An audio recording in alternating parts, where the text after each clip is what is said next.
Hello and welcome to episode 12 of Stitched in Sweden. I'm Maria, your host, and you can find me on Ravelry and Instagram as mmonska. The show notes for this episode can be found on my blog, which is stitchedinsweden.blogspot.com, and you can find the Ravelry group by searching Stitched in Sweden in the Groups tab. So welcome back. Today I'm going to talk a little bit about this week in Stockholm, some works in progress, one finished object, and some upcoming projects I have plans for, question and answer section, and I will have a small technique tip this week, but next week I will have a more in-depth technique section. So, yeah, let's jump right in. So first off this week, it was really exciting to see lots of you posting on Instagram your progress on your Swedish spring shawls and also Flying North socks. I really love seeing your projects, and if you're interested in tagging them so I can see them, you can tag them with hashtag Stitched in Sweden. Or you can always tag me in the post at mmonska. So yeah, that's been a lot of fun to see all the different types of yarns people are using and different color choices, and it's just cool to see little tweaks and changes that people make to make it their own, which is exciting. Anybody who has downloaded the Swedish spring shawl, I have now added an additional lace chart if you want to make your shawl larger. You could do so by increasing the stockinette section in the top part, but I kind of like that part being smaller because, well, for myself anyway, the idea was to have a smaller part covering your neck that was more of a solid stockinette, and then have the lace part be lower down. So I've added another chart with the instructions on how to insert that into your shawl in case you are interested in making it a little bit larger. That part has not been test knit, and I don't know how much yarn it takes, but it should work out. So it's up there if you want. You just have to update your pattern, and you can do so. There's just a button to click in your Ravelry library. Alright, so this week in Stockholm, I started out the week with a lovely package from Sarah of Love Sock Wool. She's Love Sock Wool on Instagram and Ravelry, and she has an Etsy shop as well, which is Love Sock Wool on Etsy. And she sent me such a sweet package. She told me that she was going to send me this lovely yarn from Wool and Vine Yarns because I haven't ever tried it, and she said she had some that she would be willing to send me, and this is Wool and Vine Yarns Blitzed Base in the Neptunia colorway, which is a superwash merino, nylon, and stellina fingering weight, and it's just so cool. It has such an interesting dyeing technique and really a wide range of different colors in here. It's just gorgeous. I really like it. And it's sparkly. I've never knit with sparkly yarn before, so that'll be a lot of fun. But it's really springy, and I'm quite excited for this. I think, well, I'll tell you a little bit more later about what my plans might be for that. But she sent me that lovely yarn. She sent me some yummy teas that I'm excited to try. This one from Numi, Toasted Rice, which sounds so interesting. I think it's going to be really good. She said it's one of her favorites, so. And then Egyptian Licorice, which we have and have been trying a little bit, so I'm interested to see if this one is the same, since Skittles are different here. Maybe tea is too. But Thomas thought that tea, I told him it was licorice tea, and he likes licorice. I didn't like black licorice before I moved to Sweden, but it's so common here, and I've tried it a lot of times now that I'm just used to the taste now and I like it. But the tea does not taste like licorice really very much to me, and I gave Thomas some to try, and he said, well, it's delicious, but I just didn't really pick up on licorice, and he tasted it, and he's like, this tastes like gingerbread. And he's totally right. And then I read the ingredients, which are licorice root, cinnamon bark, orange peel, ginger root, cardamom seed, black pepper, clove, and cinnamon. So, of course, that's why it tastes like a gingerbread house. Or gingerbread, not necessarily a gingerbread house. But anyway, and then, which was such a surprise, Sarah sent me one of her project bags in this adorable fabric, which just reminds me so much of Downton Abbey. I don't know why. But she said it seemed Scandinavian to her, and I think with these little flower motifs, it definitely is.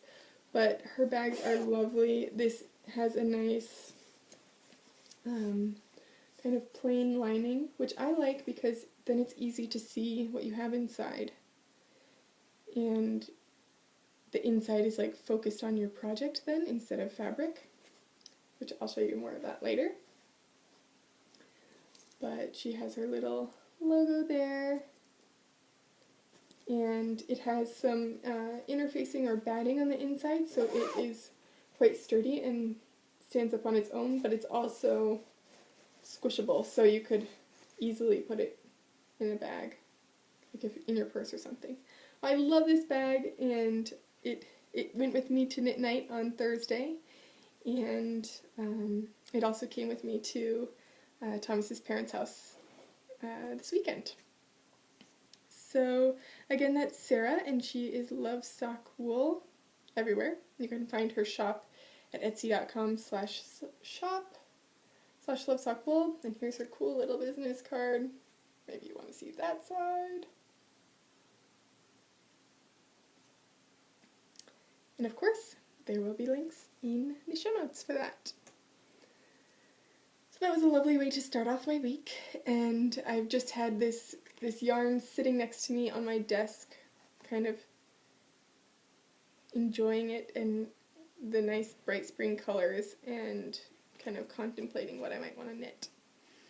And I also wanted to say thank you to Nana, who sent me a pattern on Ravelry from Anne, the Needle Lady Designs, and she sent me Flea, which is a lady's cardigan.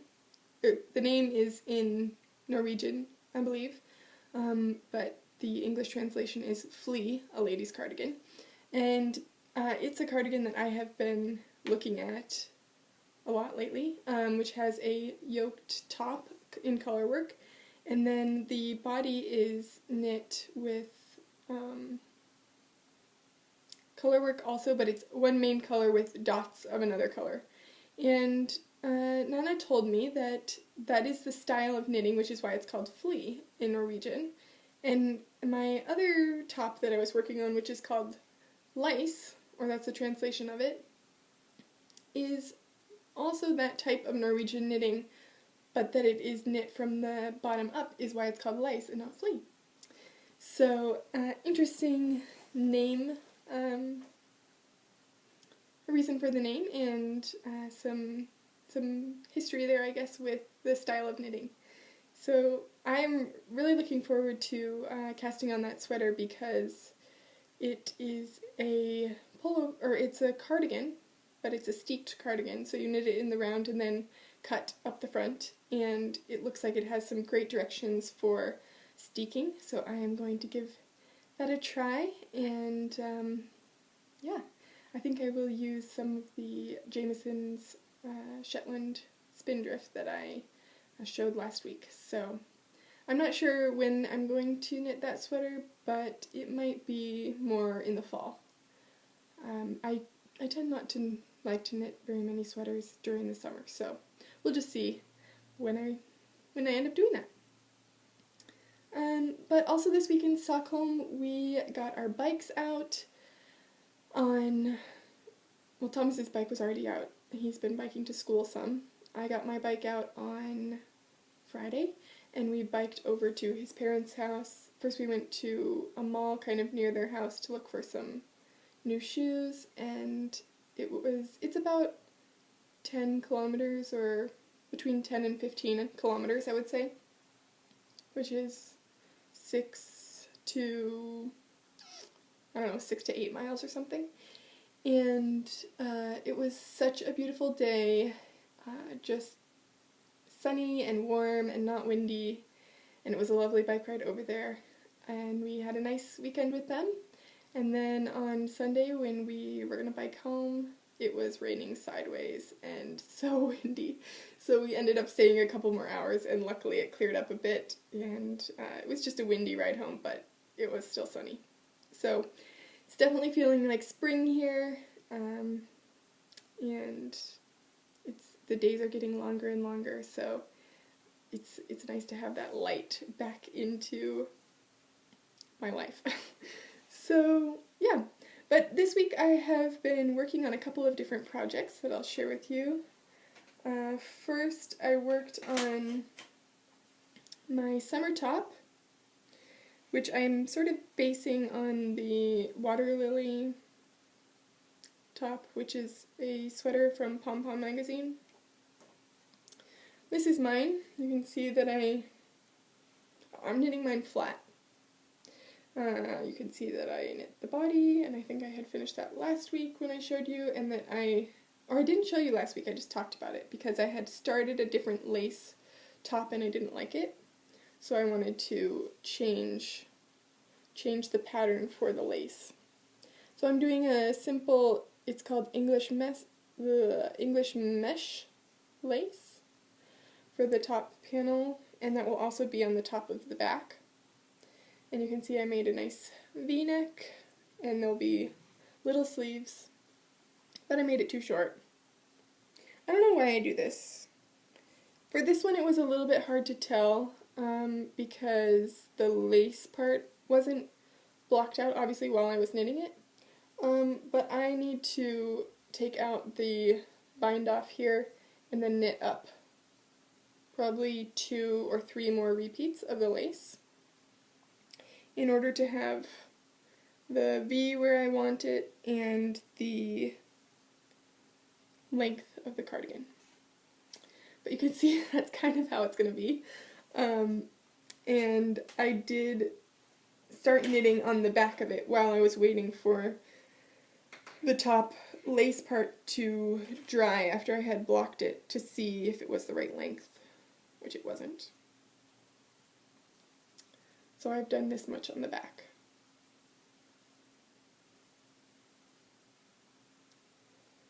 And I had a couple of questions about how I'm doing this top, so I will talk about it a little bit more probably next week,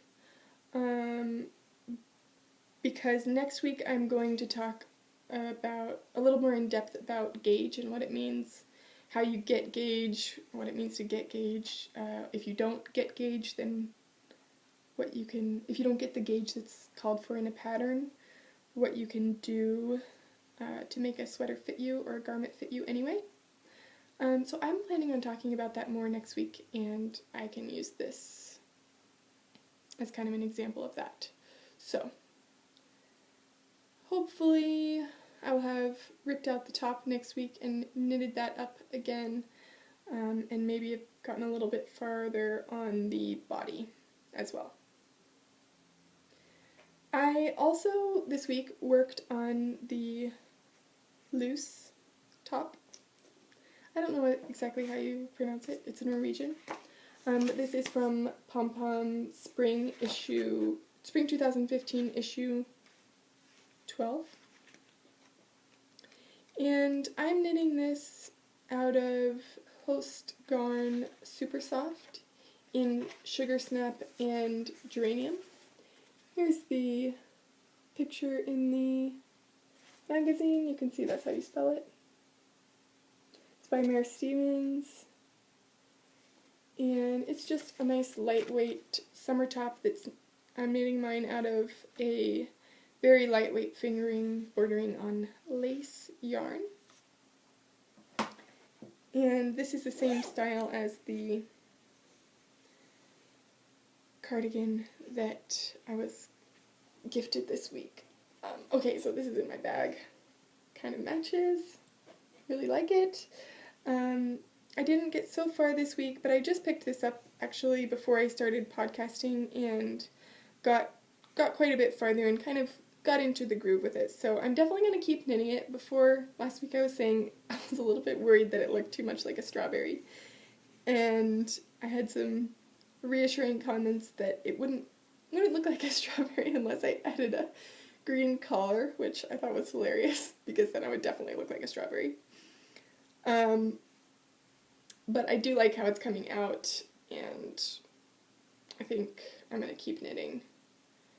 You can see the inside there. That's how it looks with my floats.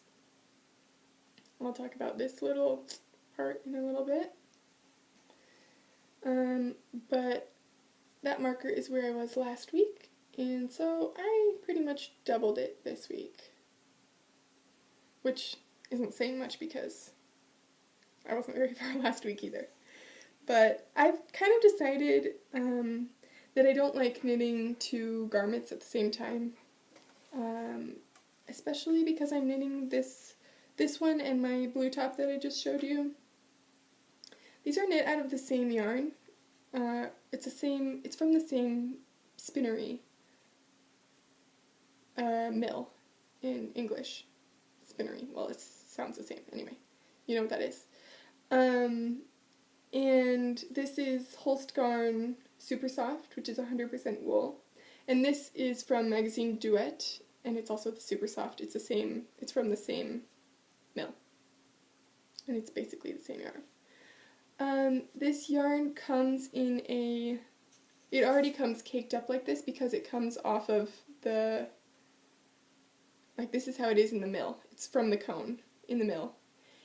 And it still has spinning oil in it, which makes it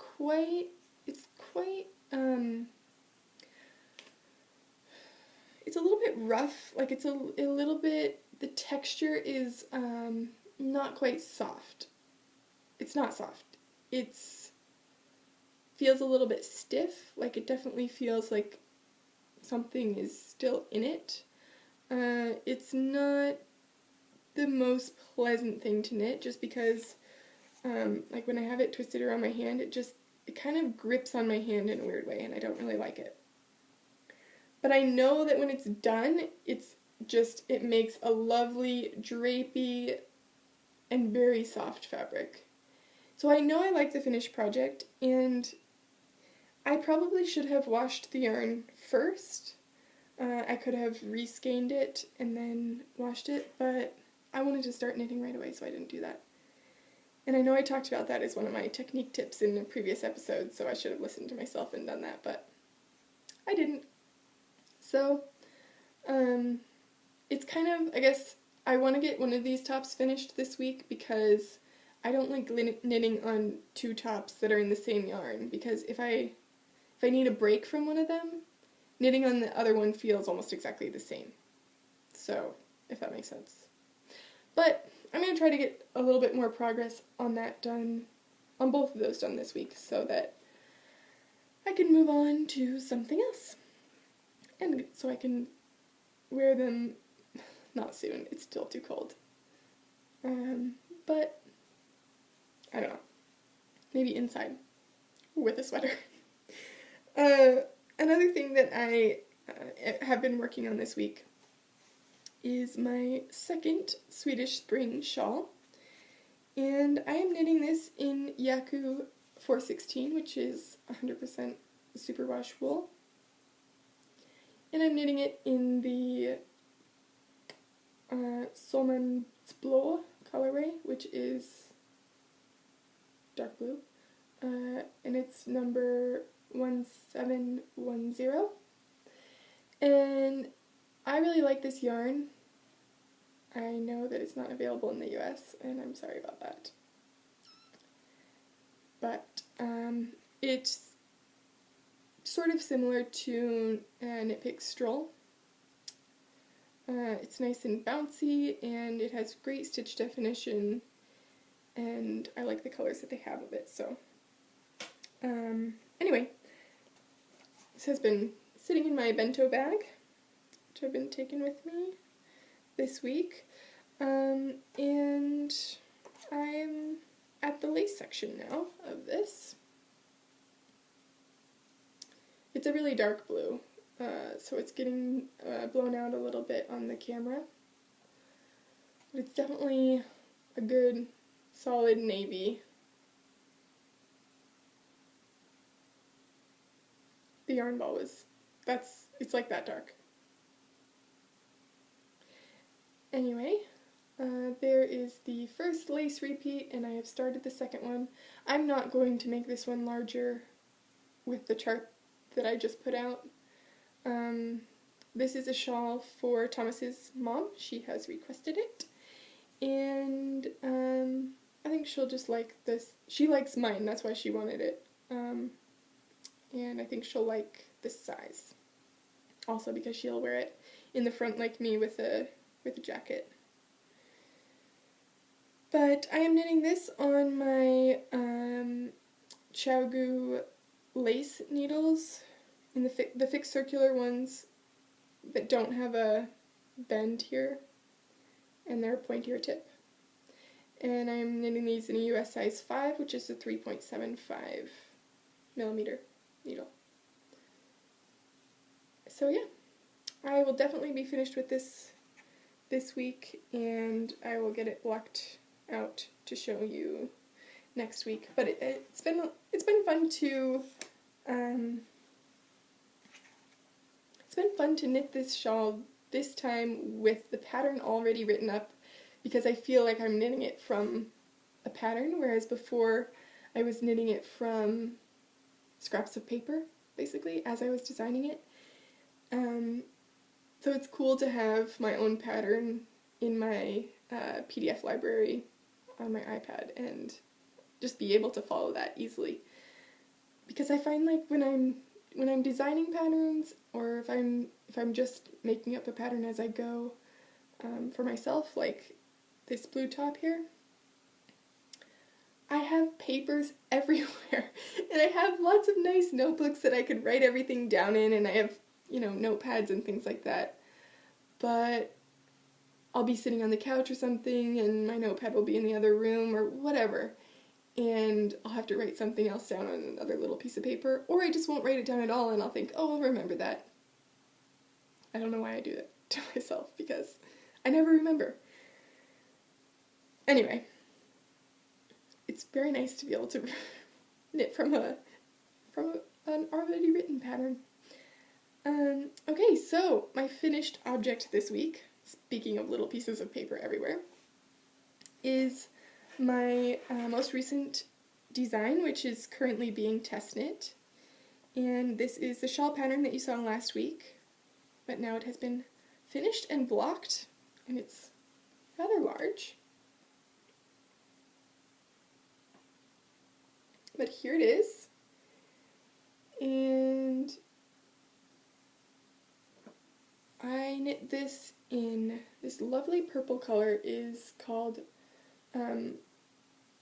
Purple Dream, and this is in a merino single from the Wool Barn on Etsy from Maya, and it was gorgeous. It is gorgeous, and it was lovely to knit. I don't knit with singles very often, and it was just really nice, and it turned out really great once it was blocked as well. So you can see there's a nice garter stitch section up here in the beginning, and then a diamond lace, and then the applied edging, which I talked about last week. After hearing some grumblings about how long it took to do applied edgings, I said how I think of the applied edging as a big part of the shawl rather than just the finishing part. And that way I know that it's going to take a significant amount of time, and maybe as long as the shawl itself took. But then I'm going to be really happy with the result because you have so much more options to try out different kinds of lace designs, and also you can get nice pointy tips, and you don't have to worry about having a bind off that's stretchy enough because you are knitting perpendicular to the rest of your shawl. You knit the shawl, starting at this point and working down, and then the edging is attached and knit sideways this way.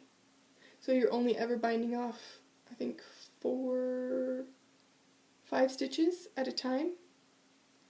Like these 5 stitches on the point, and then you start again and you're increasing, which makes the new point, and then you bind off and go that way. So you don't have to worry about having a stretchy bind off. So anyway, I'm really loving how this came out. You can wear it a couple ways. You can, of course, wear it this way, which is probably how I will wear it mostly. I wish I hadn't blocked it quite as harshly as I did, but I still like it. And then next time I won't do it quite as large. But you get a nice warm part here up at the neck again, and then just a really nice drapey part for the rest of the shawl. And then you can also wear it, I think it would be nice over like a light summer dress or something. Just as an extra little layer, you're sitting outside having dinner or something, and just to throw over your shoulders. I know some people like to tie them behind their back and have like a little shrug. Or sometimes, if I'm cold in the apartment, I wear it a little bit more with the point kind of pointing towards my shoulder so that I have more of it around my body and like around my back. So that is that shawl, and it is currently being test knit. I plan to have it released in the first part of May, depending on how it goes with test knitters, of course, and I don't have a name for it yet. I have one in mind, but I haven't decided if that will be the one, so we'll just have to wait and see for that. But one of the test knitters who's knitting this, who I've been meaning to mention, is Mina, and she has the Knitting Expat podcast on YouTube, and she is based in the Middle East, and she knits some gorgeous lace projects. She seems to be quite a productive knitter, but she always has some intricate lace project that she's working on, which are just really impressive. So you should definitely check her out, the Knitting Expat on YouTube. And I think she's Mina88 on Ravelry. And she's originally from London, but she's living in the Middle East now. So she is test knitting this in a nice red color with a cream or white border. So I'm looking forward to seeing how hers comes out as well. I forgot to mention the border I knit it's just so squishy. I knit the border in Madeline Tosh Merino Light in the Antler colorway. And I thought it was going to take the whole ball, but it actually only took about half. But half, okay? So think about if the main body of your shawl takes 1 skein, and then the border takes half. So that's a significant amount of time and yardage for the border that you could just think about as a good part of your project, so that it's not like, the border. Anyway, I wanted to show you how much I had left of these. So I have can't remember if I used 49 or 51 grams of the Tosh Merino Light, but I have about half left. And then I have, I used 9/10, I used 90 grams of the 100 grams of the Wool Barn Merino singles. So this is what I have left. So these were sitting on my desk, and then this came in the mail. How pretty would that be? So I was browsing Ravelry, like you do, yesterday, and I was looking at some shawls that are worked like from one point to the other point. So Martina Bam has some, for example, like the Hitchhiker. The Brickless also is similar to the Hitchhiker, but it has a sort of a mesh lace section within the garter stitch section as well. Or there's garter stitch and mesh lace. So I was thinking garter stitch, well, cream mesh lace, or some other type of lace. I might insert something else. But even though these are totally different bases, I think it could be a really cool combination. And also just to, like, this is crazy variegated yarn, which is beautiful. But I think that adding this cream in with it, because there are some lighter cream parts within it as well, could just be a nice touch. And then this one was just next to it. I don't know if I'll put this one in it, but I think they're really pretty together. Anyway. So that is my finished object this week, and like I said, that will be available in probably 2 to 3 weeks, and I will definitely, of course, let you know when that comes out. So, let's see. My goals for this week, I sort of decided to tell you what they are, because if I say them on here, maybe I'll follow through with them. But my goals this week are to rip out the top part of this lace section, knit the rest of it, and then, or knit it a bit farther, and then get a bit farther on the back. Let's say finish the back. Because I kind of want to get one of those tops finished, because then I think I might enjoy the other one more. Anyway, upcoming, last night was an update from the Wool Barn on Etsy, like I already talked about, and she just has beautiful yarns. I love her color sense. She does a lot of nice solid yarns, tonal and speckled yarns as well, in just really pretty colors. And ever since I finished knitting with this, actually, ever since I saw this come in the mail in the first place, I knew that I had to get some more of her yarn. So, at 9 o'clock here, which is 8 o'clock in the UK, I went online and was looking at her update, and Thomas was sitting on the couch and I was sitting on my desk, and I was like, help me, you have to look online really quick, I can't pick, there's too many beautiful things, because she posted something like 75 new yarns or something, and they were gorgeous, and I just was having a really hard time deciding. But I had seen on her Instagram earlier in the week that she had posted a picture of the Flying North socks that she was knitting out of this beautiful soft pink, which I'm pretty sure is the pink that I got, which is called Petal. And it was so pretty, I knew I had to get one of those. So I got one of those, and I'm planning on knitting a shawl for myself out of that. I got it in a merino silk base. And then Thomas was like, oh, this gray is really cool, and it's called Metal, and it's kind of metal gray, so it's sort of a dark silvery gray. And so he was like, you should get one of those, because I'm also planning another shawl, which is going to be the Pebble Beach shawl by Helen Stewart, but that's a present for somebody, so I'm not going to say who it's for. Anyway, so I knew I needed to find some yarn for that. So I got that one, and then I was like, okay, just gotta turn the computer off and walk away. And Thomas was like, I think you should get another one. And he said, I really like the metal one, so maybe you should get another one of those. So I got another metal one, and actually he bought it. And he wants me to make him a shawl out of that color.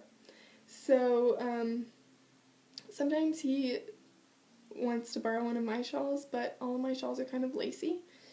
And he has a cowl of mine that he wears sometimes, but I think it's too lacy for him, but he doesn't. It's not really lacy, it just has some eyelets. Anyway, Dan from the Bakery Bears was wearing the beautiful Messalina shawl that Kay designed, and so I could see how shawls for men can become a thing. And so we were browsing some patterns on Ravelry last night after we bought that yarn to see what he wants me to knit out of that yarn for him. And I think we might do the campside, but we'll see. I'll show you that yarn next week. Anyway, I'm just really excited about those because those are some upcoming projects. Another upcoming project that I'm thinking about is the Salis socks by Julia Reed. It's S-A-L-I-S socks, and those sort of look like the monkey socks. They're just a nice lace-y-ish kind of pattern. It's a free pattern on Ravelry, but I don't have any yarn for that, and that would also be a gift. But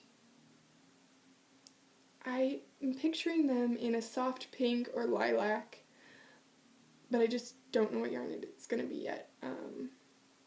And speaking of that is my question for you guys this week. For those of you who live in Europe, what is your favorite online yarn shop?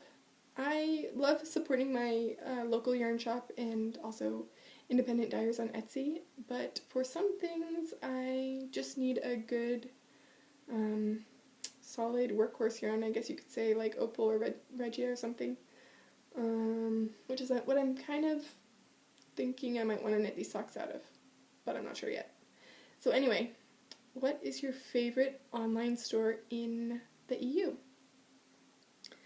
And then the question that I'm going to answer this week is from Sally in Salt Lake City, Utah. And she asks, have you ever taught someone how to knit? And how did you go about teaching it? And were you successful? So, yes, I have taught 3 people. Well, I would say I have taught 2.5 people. There are 3 people, but the third one did not require very much teaching. So I've taught 3 people how to knit. The first person who I ever taught to knit was Elena, my roommate in college, and she and I both started knitting right around the same time. And I didn't completely teach her on my own. Our other roommate, Kira, was a more experienced knitter, and she definitely helped both of us because we didn't know how to knit at all. Well, I knew how to knit. I didn't learn from Kira, but Kira helped us with a lot of our simple mistakes and things we were making in the beginning. But I did teach Elena, and I taught her in the continental, not English. So I knit with my yarn in my left hand. Now I can't think if that's continental or, I think it's continental. When the yarn is in your left hand and you hold on to it the whole time, you don't throw it. I taught her that way, and Kira was knitting in the other way, but then she I think she has switched, actually. Anyway, I think that we were successful because she was patient, and because I had just learned how to knit a couple of weeks before maybe, or maybe even just maybe 2 weeks before I had learned how to knit, I remembered, because it was so fresh in my mind, I knew how awkward it felt to hold the needles, and I remembered how frustrating or just it was hard at first. Now I can knit without looking. I can knit while I'm reading. I can knit with my eyes closed. I can knit in the dark. But then it was every single part of the stitch had to be made.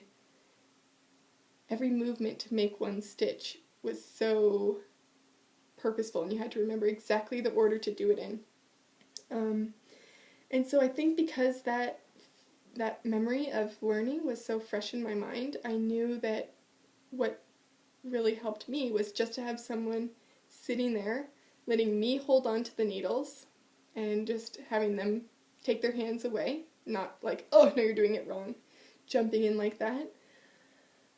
So I just sat there and we just worked on it. So I had my own knitting and she had her own knitting as well, her own needles, and we just went through it together stitch by stitch, and that helped a lot, I think. The second person who I taught to knit, I think, maybe 2 years ago, and that is a kid who I used to babysit in Boulder, and he was 6 years old at the time I taught him how to knit. He had seen me knitting sometimes while I was babysitting, and he saw, I never knit while I was babysitting, only after they went to sleep, but he saw my project bag or something and asked me what was in it, and I told him that it was a project I was working on, and he was fascinated, and he just really wanted to learn how to knit. So I told him that I would teach him if he wanted to, and that I probably had some yarn at home that I could bring him next time, and he could start his own project. So I found some needles. I can't remember if I found them or if his mom got him some just bamboo needles. And I brought some purple yarn over that I had that was it was an acrylic wool blend, and cast on a couple stitches for him because I really didn't expect very much from him because he was only 6, and I just didn't know that I didn't know if he was going to have the coordination to do it. But I cast on, maybe 15 stitches for him on these straight wooden needles. And I sat down with him kind of like in my lap in front of me. And I held the needle so that he could watch each stitch as I made each stitch. Actually, I did teach him in the throwing way because I know that it's hard to get the tension in your left hand when you're first learning. So I just wanted to make it as simple as possible for him. And he just watched each stitch, and he sat there for a little while, and he said, okay, let me try. And so I, I let him hold the needles. At first, he held the needles on my hands, so he put his hands on top of my hands, and we made the stitches together, and then he's like, okay, I think I can do it. And so he sat there, and he's so determined, and it was so cool to see, and he loved it. And he's like, oh, I'm going to make a blanket, and it's going to be amazing. And so he knit, a little bit while I was still there, and he said he was going to keep practicing until the next time I came. And the next time I came, he had knit maybe this much. And I said, so Ramsey, is that your blanket? How's your blanket going? And he said, yeah, I think I'm going to make it a wrist warmer because I'm going to give it to my grandma, and her wrists hurt sometimes, so I think she could take this and put it in the microwave. I don't know why he thought of that. But he said, I think I'm going to take this and put it in the microwave, and then she can put it on her wrists, and her wrists won't hurt anymore. So that was just so sweet, and so he finished that one. It's just this little bit of knitting, and we sewed it together into a loop so that it was a little wrist warmer. And then I actually brought him some old hat looms that we had, which were these like circular plastic looms that have like little pegs all the way around. There's also like smaller diameter ones. My sister had one that's called like mushroom knitting or something, where you basically just like use a hook and make a long tail. I-cord, basically, kind of. I don't know. But we had some hat-size ones, some larger diameter ones, so I brought him over some of those that we had that I had used when I was much younger, so that he could work on a hat, and he did that, and I don't know, I think that was around when I was moving, so I don't know if he kept going with it, but it was really fun to see him so excited about it.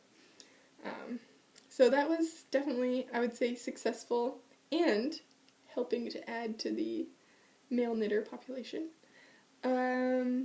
And then the last person who I have taught to knit, kind of, this is the half person, or this is the, I can't take all the credit, is Thomas, my boyfriend. One day we were sitting next to each other, and I was working on a sock for him, I think. I'm pretty sure it was a sock for him. And I was knitting along, and I didn't realize that he was watching what I was doing. He had his computer open or something, and I was just sitting there too, kind of, knitting, doing my own thing. And I didn't realize he was watching what I was doing, and he said, like, oh, let me try that. I want to, can I knit a few stitches? And I was like, okay, but don't mess it up. Like, I'm making socks. Like, I don't want you to, don't ruin them. Don't drop up a bunch of stitches or something. He's like, no, okay, let me just try. So I was like, okay, here you go. Let me show you. Like, you have to hold the yarn like this, and then you put this, and he's like, just let me have that. Just give me the needles. So I just gave him my needles, and I said, okay, sure, whatever. If you think you can knit already, go ahead. I had never taught him anything about knitting, except that he had been watching me, apparently, in a creepy way, but he had been watching me sometimes while I was sitting next to him knitting, and he picked up the needles, and he knew exactly how to do it.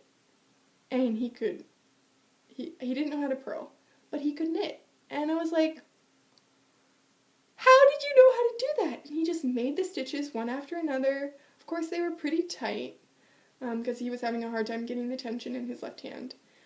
But he knew exactly how the yarn needed to go, like how to put the needle in the stitch. And I think it's because he's studying to be an engineer, so for him I think it was like, well, every stitch is pretty much the same if you're just doing stockinette. Every stitch is the same. And it's like such a exact process that you have to go through to make a stitch. So he was sitting there and he just knew what to do right away, just from watching what I had been doing, and not even me trying to teach him how to knit. So that was really cool. Anyway, he has stalled, since then he has stalled a bit, but this is a different pair of socks than the first ones that he just knit a couple of stitches on. But this is his first pair of socks, and I'm pretty sure I did the heel flap for him. But he knitted all that part in there. And you could see some of the stitches are a little bit uneven, but it's funny because he gets a little bit frustrated when his stitches aren't coming out perfectly, and I tell him, I've knit thousands, probably millions of stitches at this point. Like, if the first couple of your stitches are a little bit too loose or a little bit too tight, it's gonna be okay. Because mine were too, of course. But yeah, I just thought it was really cool how he just knew. It was just like a mechanical thing almost. Like, he knew exactly how the stitch should be made by just watching me do it. So I don't know that probably wouldn't happen for everyone, because I know that it took me a while to figure out how to make knit stitches when I was learning. But it's kind of cool, and I think it just reinforces the idea that you have to let go when you are trying to teach someone how to knit, and really let them hold the needles and them make the movements. Even if you want to be like controlling and show them exactly how to do it. In some ways, if you just step back a bit, it can work out. So that is who I have taught to knit. And the last thing this week I have is a little technique tip for you, and this is just really small, and probably most people know this anyway. But for example, in this top that I'm doing, this sweater, it starts with a garter ridge edging, but it's knit in the round. So if you do garter stitch, if you do it in the round, you have to knit one round and then purl one round and then knit the next round and then purl the next round. And I just don't really want to purl 212 or something, I can't remember, stitches in a row when I can easily just cast on my total number of stitches and knit them the first couple rows that I need in garter stitch flat. So that's what I did here. I cast on, knit these garter stitch rows flat, and then I joined in the round once I was ready to start the stockinette section. And you can see that I left this, do you see how the yarn's stuck right there? That's kind of how it is. It's like a little bit grippy, sticky. Not sticky like you have something sticky on your hands, but like grippy to itself. So you can see I have this little slot here. And so when I'm done, I'll just use this tail and I'll just stitch those together. And you won't really be able to tell. And the thing is that when you knit garter stitch in the round, when you finish one round and you start the next round and you're switching from either purling a whole round or knitting a whole round to the opposite thing, you get a little ridge there anyway where you've changed. So to me it's like no big deal just to have a little sewn edge there too, which will probably be just as neat or neater than if I had done it in the round and had that little transition, but it will be easier because I will have just knitted all the rounds instead of having to purl rounds in between. So that's my technique tip for this week. Next week I am planning on doing a much more in-depth segment on gauge, what it means and how you get it and what happens if you don't get it. I haven't decided yet if that will be a separate video that will come out some point this week or if I will include that in my regular episode. It will probably just depend on how long it is. So, the last thing I wanted to mention was a new podcast that I've started watching recently, which is the Rose Hip Knits podcast with Hannah. She is a Swedish woman who's living in Tasmania, and it was cool, especially last week after I had talked about, well, I don't know if it was before or after, but I watched it after, when I talked about the Easter eggs that we have here. She talked about the same thing and how she tries to bring some of her Swedish traditions to her children in Tasmania. So if you haven't checked her out, definitely do so. And I think that's it for this week. So until next week, or sooner if I put out that extra video, happy knitting. Bye!